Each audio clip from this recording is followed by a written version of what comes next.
Olá, você viu o nosso post anterior? Se não viu, precisa ver, porque a conversa continua de lá. Eu terminei perguntando o que você faria? Você, cheio de idealismo, querendo formar uma sociedade justa, uma sociedade que não explore o ser humano apenas para obter um resultado, que promova o bem-estar desse ser humano, que não viva apenas de papéis, de bolhas financeiras, que seja mais igualitária, mais humana, e de repente, com todas as dificuldades da sua família para se manter, você não consegue trabalhar na área que você quer, não consegue estágio no curso que você está fazendo, que no caso da nossa Sabina era engenharia, e o que aparece para você é um emprego num grande banco, numa grande instituição financeira, representante máxima do capitalismo, mas que te dá um bom salário, 6 horas por dia apenas de trabalho, assistência médica, vale-refeição. O que você faria? E sabe por que eu não respondi a pergunta? Porque não tem uma resposta certa. Aliás, eu já falei para vocês tomarem cuidado com quem traz receitas e respostas absolutas. Porque na vida, os caminhos não são assim tão simplistas. Cada um encontra a sua forma de dar uma resposta à vida, de dar a sua contribuição à vida, de enfrentar os desafios que aparecem na sua frente. Por isso é tão importante o autoconhecimento, por isso é tão importante esse exercício da integração com o outro, com o coletivo, para que você encontre ali o seu espaço e a sua maneira de contribuir. Bom, então, passado isso, eu quero fazer alguns comentários. E hoje, eu não quero perder a linha de raciocínio que está aqui no nosso capítulo, então eu vou me guiar mais diretamente pelo livro aqui hoje, tá? Eu começo que um capítulo que chama, uma parte do capítulo que se chama Nadando contra a Corrente. E eu começo dizendo que eu convivo com jovens em vários coletivos, eu gosto dessa palavra, como alunos, filhos de amigos, meus próprios filhos, enteados, mas também nas empresas com quem eu tenho contato, grupos de jovens que lidam com arte, ou grupos de jovens ligados à minha religião, enfim, eu estou sempre em contato com jovens. E o que eu observo nesse coletivo, em boa parte desse coletivo, como eu digo aqui, são ideias de justiça, é muito frequente neles, muito presente, melhor dizendo, de justiça, respeito, de inclusão, de preocupação com a sustentabilidade, desejo de autonomia, de liberdade, de viver com coerência com seus valores, coisas que na minha geração já existiam e que nas gerações anteriores existiam ainda como ideal, mas nessa geração vem meio que como premissa, como condição para aderir a algum projeto, e entre eles um projeto de carreira, então, de emprego. Bom, acontece, digo eu aqui, que na maioria dos casos esses são valores que ainda hoje nadam contra a corrente. Na sociedade que se baseia sobre o princípio da maximização do lucro a qualquer preço, os fins ainda justificam os meios. E onde os fins justificam os meios, o ser humano é visto como uma peça desse sistema, como um meio de produzir riqueza, lucro, que normalmente vai ficar concentrado na mão de poucos. O meio ambiente, numa sociedade assim, é vilipendiado, é maltratado, porque o que se quer é extrair dele tudo aquilo que possa produzir, ou servir a produzir mais riqueza. Nessa sociedade se estimula o individualismo, a competição, e o individualismo interessa a competição. As pessoas se matam para conseguir alcançar um resultado que interessa àquele que faz desse resultado sua fonte de riqueza, a ganância, que alimenta a competição, portanto, o consumismo, porque quanto mais você quiser consumir, melhor, mais você vai precisar de recursos, mais você vai ter que trabalhar e se dar e de repente, como se diz, vender a alma ao diabo, para conseguir alcançar aquilo que você deseja. Uma sociedade que nós ainda vamos falar mais para frente, que está muito calcada em aparências, em desejos artificiais que são criados e que interessa que se mantenham, porque toda vez que você está insatisfeito, você busca algum tipo de compensação, e muitas vezes isso se dá pelo consumismo, e isso faz alimentar a engrenagem. Esse modelo de sociedade, gente, ele teve seus méritos, tá? Trouxe muito progresso, muitas conquistas, conforme as pessoas foram querendo ter, obter, conquistar, né, avançar, progredir, crescer. Elas foram realmente desenvolvendo a ciência, a tecnologia, ok. O problema é que isso passou de um nível de razoabilidade e o ser humano vem adoecendo nessa máquina em que nós entramos. Isso é a olhos vistos. O número de suicídio cresceu assustadoramente, casos de depressão, síndrome do pânico, de doenças mentais diversas. Né? No Japão existe até um termo karoshi, que é a morte repentina por excesso de trabalho, né? O estresse, enfim. Essa é a nossa sociedade, ao lado de uma grande massa de excluídos e de desempregados, que o sistema, como ele quer a maximização do lucro, então é sempre mais com menos. Eu não vou dividir tanto, se eu consigo já fazer com esse pouco que eu tenho, problema dos outros, né? Bom, nós sabemos disso, mas muitos já estão de tal forma absorvidos pelos modelos vigentes que lhe resta apenas torcer para que consigam aposentar-se com alguma saúde. Então, a gente já sabe disso, mas a gente já está naquela fase em que, olha, já cheguei até aqui, eu só quero conseguir me aposentar. Mas os jovens não, eles ainda estão entrando nesse sistema. E eles olham e não é isso que eles desejam. E aí o que acontece? Normalmente eu vejo um perigo aí de duas alternativas. E como eu digo, esses jovens eles costumam vir já com o aplicativo instalado, um aplicativo que quer mais justiça, mais equanimidade, que quer mais cooperação, mais inclusão. Normalmente é assim, quem tem filhos, jovem sabe. Mas ou esses aplicativos acabam sendo desabilitados, ou eles são desligados, porque o modelo que aí está, a forma como a gente vive, estimula o contrário. Como diz a Maria Montessori, a gente quer a paz, mas a gente não educa para a paz, a gente educa apenas para a competição. Então isso é muito sério. E o que eu tenho observado? O que eu chamo de perigo? O que isso pode virar nada? Quando poderia transformar o mundo, de repente pode falhar se a gente não ajudar. O jovem, às vezes, ele opta entre duas opções. A primeira é simplesmente desistir, não se encaixar e não entrar no jogo. Então ele se fecha. Há jovens hoje aí que estão com uma idade bastante avançada, não conseguem simplesmente se encontrar no mercado de trabalho, seja como empresário, seja como empregado, seja como se diz, empreendedor social, não acham o seu caminho, eles simplesmente murcham, se fecham e falam, não, eu não quero fazer parte desse jogo. Tá? A outra alternativa é, bom, já que é assim, e o único jeito que funciona é assim, e eu preciso de dinheiro para sobreviver, e eu também quero ter isso, quero ter aquilo, quero viver experiências, quero viajar, quero comer nos bons restaurantes, enfim. Então eu entro no jogo e mantenho e alimento o mesmo modelo e não transformo esse modelo. Então não transformo, eu perpetuo essa sociedade adoentada que aí está. Aceitar passivamente as regras, como eu digo aqui, é repetir o mesmo jogo que já está sendo jogado há séculos e perpetuar as práticas que nós acabamos de questionar. No entanto, aqui no meu livro eu proponho uma terceira opção, uma terceira via.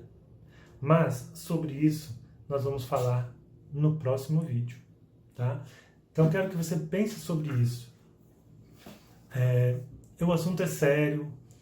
Quem tem filhos, sobrinhos, né, sabe do que eu estou falando, e quem é jovem sabe ainda mais do que eu estou falando.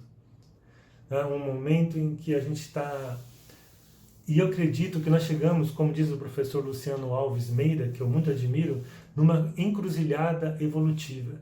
Se nós vamos escolher florescer, desenvolver nossos talentos, o melhor da nossa singularidade e contribuir para uma sociedade melhor, ou se nós vamos deixar adormecidos os nossos talentos e sermos utilizados por essa sociedade como se fôssemos peças a serviço de um sistema que aí está utilitarista, mecanicista, reducionista. Qual será a nossa opção? Deixo essa pergunta para vocês e no próximo vídeo a gente conversa sobre essa terceira via que eu proponho aqui no meu livro, tá?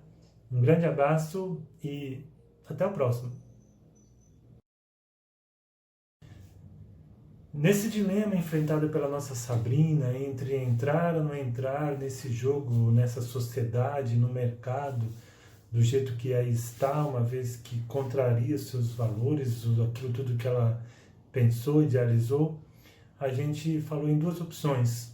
Uma é de fato não entrar nesse jogo, se fechar, ficar à margem, mas também de certa forma não contribuir, deixar que as coisas caminhem por si mesmas, assumir uma certa inocência, digamos, eu não estou contribuindo com isso, mas ao mesmo tempo uma grande impotência, porque eu também não estou tentando mudar isso. Então essa era uma opção. A outra opção era entrar no jogo, entrar no mercado, entrar no sistema que aí está, e já que é assim que todo mundo faz, e já que é assim que eu consigo sobreviver e ganhar dinheiro, então aderir às regras do jogo e jogar o jogo que todo mundo está jogando, ou seja, manter o status quo, manter as coisas como estão e não transformar o sistema. Mas eu tinha dito que eu falaria numa terceira opção hoje, né? E como eu digo no meu livro, eu espero que essa terceira opção seja a sua escolhida. Mas para falar dela, e antes de falar dela, eu montei um esquema aqui para tentar explicar para você, trazer para você um conceito que na verdade ele está no livro A Quinta Disciplina, do Peter Senge, é um livro que eu gosto bastante, até eu tenho ele aqui,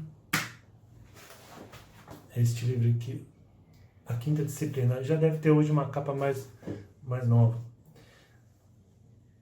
Então pensa comigo, vamos aos conceitos, a ideia do Peter Senge na Quinta Disciplina. Entre o que você deseja, que é o seu sonho, sua meta, sua visão de mundo, e o que existe, a sua realidade atual, existe uma distância, né? E isso provoca uma tensão. Na verdade, nós estamos o tempo inteiro em meio a essa tensão entre aquilo que a gente desejaria ter, desejaria ser, desejaria fazer, e aquilo que de fato a gente é, que a gente faz, que a gente tem. Então, há uma distância entre o sonho e a realidade, a nossa realidade atual. Então, aqui eu tenho a minha realidade atual, aquilo que eu sou, o que eu faço, o que eu tenho hoje. E tenho o meu sonho, aquilo que eu pretendo alcançar, a minha meta, minha visão de mundo, minha visão de vida, então, o meu propósito. Enfim, várias coisas entram aqui no sonho. Tá?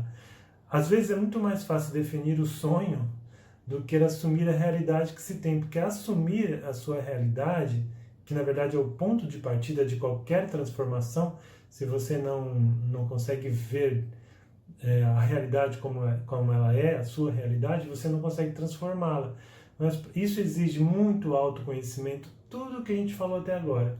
Exige autoconsciência, exige espaço para o silêncio, para a meditação, para a observação, exige que você tenha foco, que você se organize, para que você enxergue a realidade, as coisas como elas realmente são, para você entender o que é preciso fazer para chegar aqui, no sonho.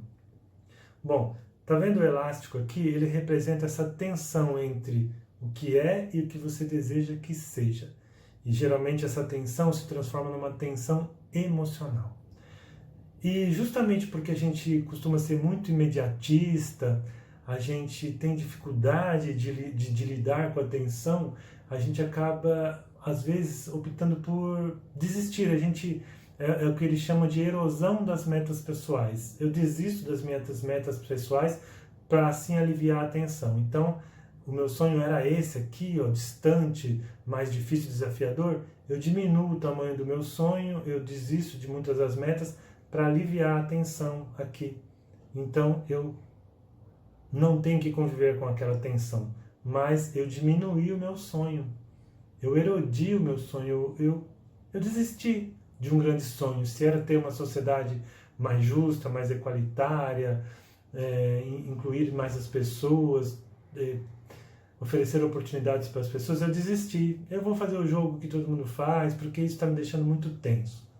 Bom, a outra maneira de você diminuir essa tensão, porque a gente quer diminuir a tensão, em vez de você aproximar o sonho da realidade, você fazer o contrário, né? O que ele chama de solução fundamental. Tomar atitudes que alinhem sua realidade ao seu sonho. Então, você vai aproximar, caminhar a sua realidade na direção do seu sonho. E da mesma forma, tá vendo? Aliviou a tensão aqui, só que sem desistir do seu sonho, pelo contrário, administrando, focando, planejando, se preparando, se capacitando, cultivando a sua singularidade com o melhor que você tem, usando estrategicamente os seus talentos, as suas inteligências, lutando. Sabe aquela história de fugir, lutar ou paralisar? Então, nem paralisar, nem fugir, é lutar. Lutar pelo seu sonho, lutar por essa sociedade que você quer, que você diz que quer. Mas lutar no bom combate, lutar usando as suas inteligências, as suas forças de caráter, como eu sempre digo, a sua singularidade, aquilo que é você, para descobrir o que você pode dar de resposta para esse mundo e de que maneira você vai trabalhar essa realidade para que ela se aproxime do seu sonho. E o Peter Senge chama isso de transformar essa tensão que aqui está, em vez de tensão emocional, puro estresse, nervosismo, em tensão criativa, porque isso aqui, essa tensão, ó, esse elástico esticado, tensionado, é pura energia. Tá? Então, é transformar essa tensão que existe na distância entre o sonho e a realidade em tensão criativa e usar isso de forma criativa para aproximar, então, para transformar, para aproximar a sua realidade do seu sonho e então conseguir realizar o seu sonho. Bom, então acho que você já entendeu qual seria a minha terceira opção. Eu vou ler aqui o que eu escrevi no livro. Jovem, ainda há uma terceira opção e eu espero de coração que você a considere de verdade. Entrar no jogo e lutar com todas as suas forças, seus talentos, suas inteligências e seus valores para mudar as regras do jogo ou até mudar o próprio jogo. É mais do que dito que do jeito que as coisas estão, não dá para continuar. Do jeito que a sociedade está organizada, não está dando certo, não deu certo. Deu certo até um ponto, como eu já disse no vídeo anterior, a gente progrediu nas estruturas sociais, na tecnologia principalmente, na ciência, nos meios de comunicação. A gente avançou em conhecimento, em conquistas muitas.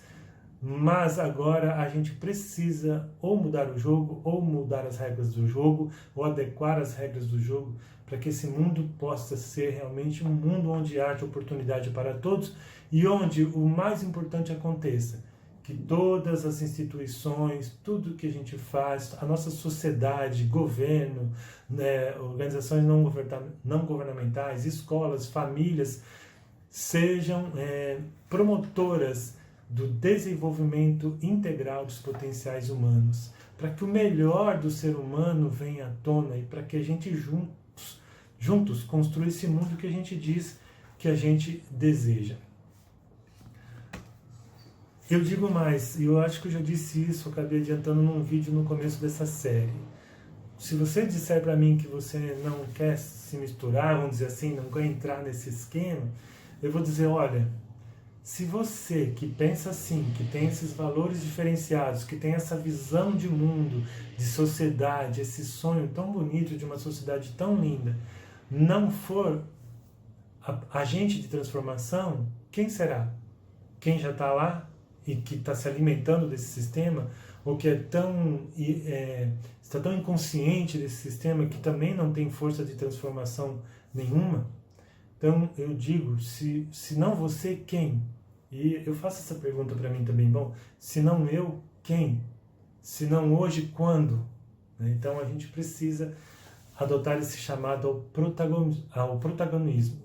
Aprender a transformar essa tensão emocional em tensão criativa. Não erodir os nossos sonhos, não diminuir os nossos sonhos para não sofrer. Não, a gente não pode ser menos do que aquilo que a gente pode ser, como dizia Maslow, né? Se você pretende ser ou planeja ser qualquer coisa menos do que você pode ser, você vai sofrer a vida toda. E a sociedade também é assim, uma sociedade que é menos do que ela poderia ser, é uma sociedade que adoece e que sofre. Esse assunto vai continuar no próximo vídeo. Olá! Bom, a essas alturas, eu espero que você já tenha entendido que não existe uma resposta padrão, né? Uma receita que se possa dar para o caso de cada um. Eu não sei se eu entro nessa empresa, eu não sei se eu entro para o mercado, eu não sei se eu abro um negócio, eu não sei se eu faço parte desse jogo, eu não sei se eu aplico dinheiro no mercado financeiro, quem tem dinheiro para aplicar.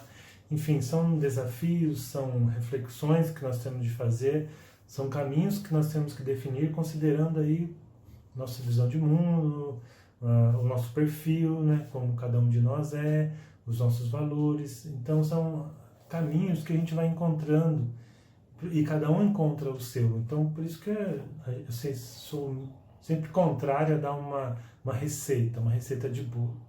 Eu prefiro citar o que diz, né, a teoria, a psicologia, a filosofia, o que a gente trabalha no coaching, falar dos autores que eu gosto e compartilhar um pouco da minha experiência. Então aqui eu quero fazer um pouco de cada uma dessas coisas, porque alguns me comentaram aí, não existe só o caso da Sabina que está pensando se entra ou não entra lá no banco para o qual ela foi chamada para trabalhar. Existem aqueles que já estão trabalhando, que aquele não é o trabalho do sonho deles, eles têm vontade de sair. Alguns saem mesmo, né, os que têm um suporte material em casa ou que conseguem facilmente uma colocação, o que está bem difícil hoje em dia. Tanto uma coisa quanto outra, porque as famílias estão com a sua capacidade de compra bem reduzida, nós estamos em plena crise financeira mundial agravada pela pandemia, os empregos já eram raros e hoje estão muito mais raros, então vai ter muito mais gente lá na base da pirâmide lutando aí pela segurança, pelo alimento, pela saúde, ou seja, pelas necessidades básicas e com menos espaço de manobra para poder, por exemplo, abandonar um emprego porque simplesmente não gostou dos valores da empresa, né? Claro, desde que não seja uma coisa gravíssima, eu digo no jeito comum que a gente vive, isso não é bem o que eu queria, então às vezes a pessoa, em outras condições, sai e busca outra coisa. Bom, então até tem um item aqui no livro, lá no capítulo que já ficou lá mais para trás, que eu deixei para comentar hoje, que chama Quando o seu trabalho não é o trabalho dos seus sonhos. E aqui nessa parte eu trouxe uma autora que eu gosto muito, a Brené Brown, tenho vários livros dela aqui, ela fala muito sobre vulnerabilidade, e ela diz o seguinte, ó: não há nada que diga que você deve largar seu trabalho principal para cultivar um trabalho significativo. Também não há nada que diga que seu trabalho principal não seja significativo. Talvez você apenas nunca tenha pensado nele desta forma. Então, assim, sem querer falar em conformismo, sendo que eu acabei de falar que a gente não pode reduzir os nossos sonhos, né? Eu não estou falando em abandonar os sonhos. Então vou fazer parte dessa bagaça aí do jeito que é mesmo. Não, estou dizendo em agir estrategicamente. Às vezes é necessário, eu costumo falar isso para os jovens, às vezes o emprego que você tem hoje não é o emprego dos seus sonhos, mas ele vai financiar o seu projeto. Ele vai fazer parte daquele esforço de aproximar a realidade do sonho que nós vimos no vídeo passado. Porque você vai utilizar a paz que você tem por ter um rendimento e o próprio rendimento, né, o dinheiro em si, para financiar o seu projeto de aproximar a sua realidade, de transformar a sua realidade, aproximando-a do seu sonho. Então é algo que você vai estudar, uma capacitação que você vai buscar e que é o emprego atual, talvez, que vá te patrocinar, financiar esse projeto. Ou muitas vezes dali se cria um networking que vai te levar para onde você desejava ir.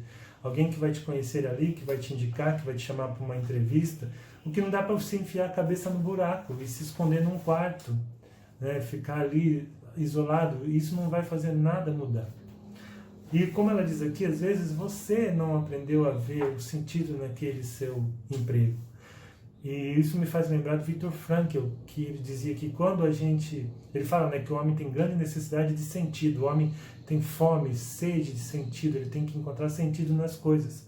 E ele disse que quando você não consegue mudar uma situação, você tá longe da sua alçada, tá fora da sua alçada, melhor dizendo, mudar uma situação, então você precisa mudar o jeito como você vê essa situação. E eu tenho um exemplo pessoal que gostaria de compartilhar. Eu trabalhei na Caixa Econômica Federal por 31 anos. né?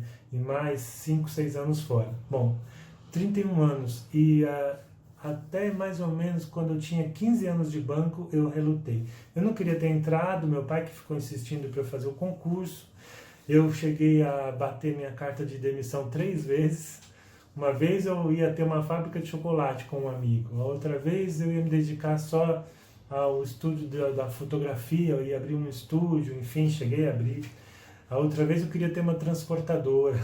E todas as vezes eu tive alguém que conversou comigo e falou: calma, não decide no nervoso, pensa melhor.